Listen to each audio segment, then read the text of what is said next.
नमस्कार. संस्कृत दिनाच्या आणि रक्षाबंधनाच्या सगळ्यांना खूप खूप शुभेच्छा. असं म्हटलं जातं की महर्षी पाणिनी ऋषींना शिवशंकरांनी 14 वेळा डमरू वाजवून स्वर आणि व्यंजनं दिली. तर आज आपण ही स्वर आणि व्यंजनं बघणार आहोत. ऐयुण, ऋलृक, एओंग, ऐऔच, हयवरट, लंड, यमघडनम, झभय, घडधश, जभगडधश, खफछठथ, चटतव, कपय, शशसर, हल.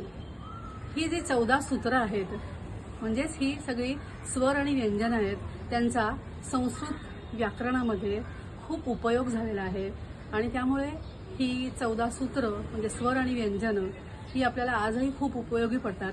कारण भाषा म्हटली की तिचं ग्रामर हे व्याकरण हे महत्त्वाचं असतं आणि त्यामुळे ह्या सगळ्यांचा फार फार उपयोग आहे संस्कृतच्या व्याकरणामध्ये. धन्यवाद.